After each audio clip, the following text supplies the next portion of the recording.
And now we get to the core of the crisis. What is a woman? What is that in this day and time? Is there even such thing as a woman or a man or anything? Seems to be a question nowadays. Now listen, women get mad at me, gay people get mad at me, lesbians get mad at me, but I'm gonna tell you right now, and this is true, these transgenders, these niggas want me dead. I've gone too far, I've said too much. And I gotta tell you, I'm very worried about it. I'm not even joking. Every time I come out on stage, I be scared. I be looking around the crowd, searching for knuckles and Adam's apples to see where the threats might be coming from. A nigga came up to me on the street the other day. He said, "Careful, Dave, they after you." I said, "What? One they or many theys?" How old is 15 really?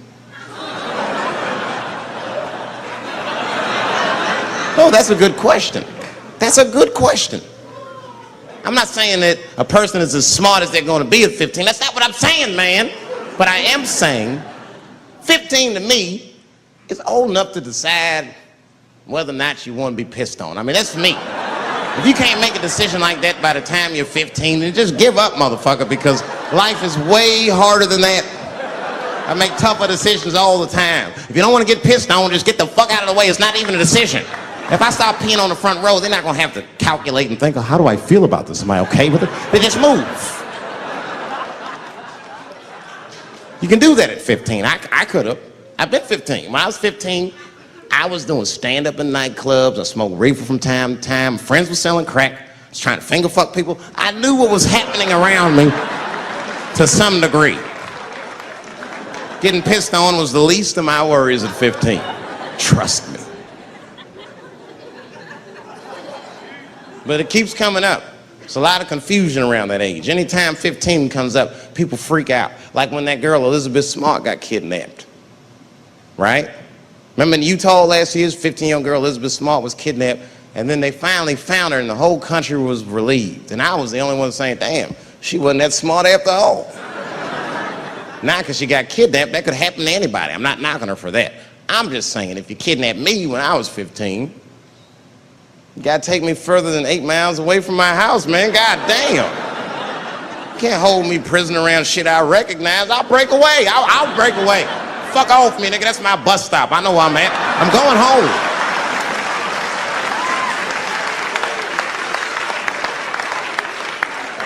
She was missing for 6 months, 8 miles away from my house. It was a great night. I remember the late, great Paul Mooney was there. A bunch of fly-ass comedy niggas was there. And we all went backstage and was just drinking and talking shit and laughing, and Daphne stole the room. She had everyone cracking up, spinning the yarn, telling us all these crazy stories about shit she be into. We all laughing real hard, and as she's telling us and everyone's laughing, I'm looking around, I'm like, oh my God, she is funny. I pulled her aside and I said, you're hilarious. I didn't know that when you were on stage. I said, you're doing some things wrong, but I can help you. I said, anytime I'm in San Francisco, why don't you open the show for me, and I'll just try to give you some pointers, see if you can't work this thing out. And she said, are you serious? I was like, yeah. And she grabbed me real tight, hugged me, squeezed me, and I pushed her all violently because I'm transphobic. I said, boundaries, bitch.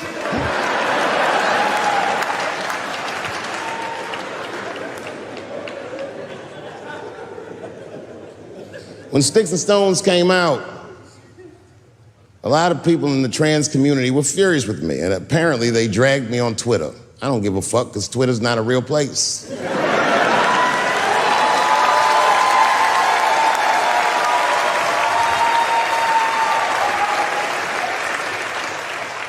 And the hardest thing for a person to do is go against their tribe if they disagree with their tribe. But Daphne did that for me. She wrote a tweet that was very beautiful, and what she said was, it was almost exactly what she said. She said, punching down on someone requires you to think less of them. And I know him, and he doesn't. He doesn't punch up, he doesn't punch down, he punches lines, and he's a master at his craft. That's what she said.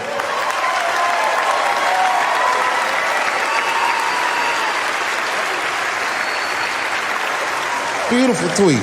Beautiful friend. It took a lot of heart to defend me like that. And when she did that, the trans community dragged that bitch all over Twitter. For days, they was going in on her, and she was holding her own because she's funny. But 6 days after that wonderful night I described to you, my friend Daphne killed herself. Oh, yeah. It's a true story. My heart was broken. Yeah, it wasn't the jokes. I don't know if it was them dragging her. I don't know what's going on in her life, but I bet dragging her didn't help. I was very angry at them. I was very angry at her. I felt like Daphne lied to me. She always says she identified as a woman, and then one day she goes up to the roof of a building and jumps off and kills herself. Clearly, only a man would do some gangster shit like that. Hear me out. As hard as it is to hear a joke like that, I'm telling you right now, Daphne would have loved that joke. That's why she was my friend.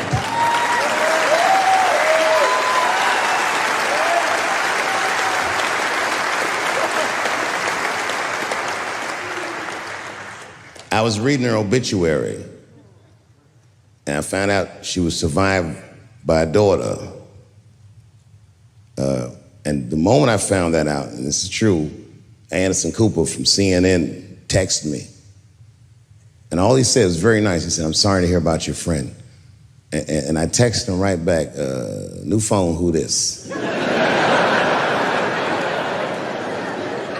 He said, "It's Anderson Cooper." I said, "Oh," I said, "Anderson." I go, "Look, I need to find her family." And he texted me right back with all the phone numbers and all this information. I say this to say, if you ever want to know about anything gay, call Anderson Cooper from CNN. This nigga is faster than Google.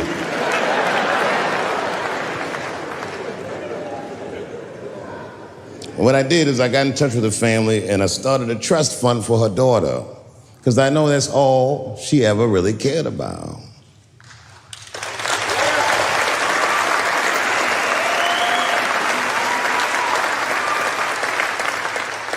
And I don't know what the trans community did for her, but I don't care, because I feel like she wasn't their tribe. She was mine. She was a comedian in her soul.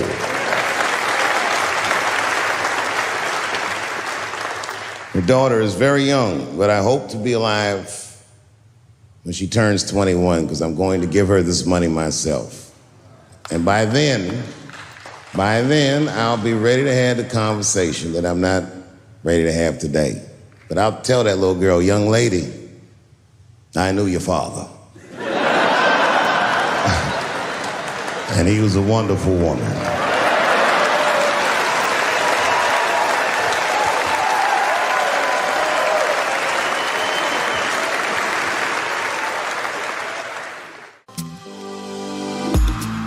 Life can get tough, chills in my bones, working too much, weight on my soul, closing my eyes, let it all go, the least I can try.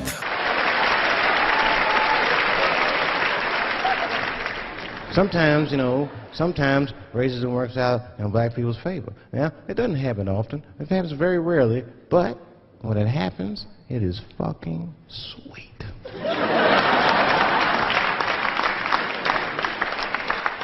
I'm serious. Just one time racism saved my life, man. I was on a plane. I was coming from overseas, and I don't know how this guy got a machine gun on the plane, but he stood up, man. He said, "Everybody, get on the fucking ground! Nobody look at my face!" I started freaking out. Because he was Chinese, I was like, why is he talking like that?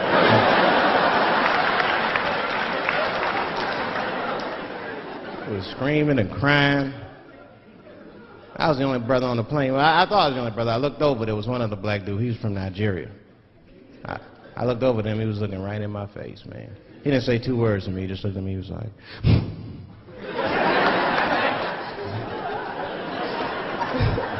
He didn't need to talk, I knew just what he was talking about. I looked right back at him, I was like...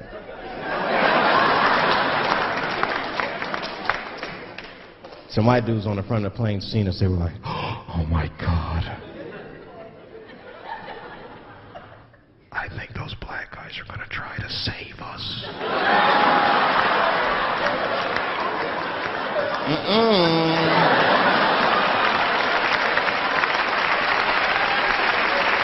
We were just communicating that we understood the situation. We were both seeing the same thing. What we understood was simple. Terrorists don't take black hostages. That's the truth. I have yet to see one of us on the news reading the hostage letters. They is treating us good. We all chilling and shit. I'd like to give a shout out to Ray Ray and Big Steve and Central Newport.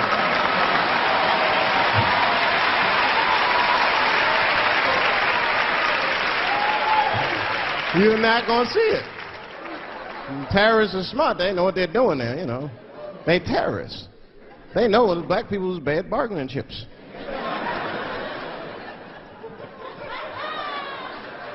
They called the White House. Hello? We have got 5 black... Hello?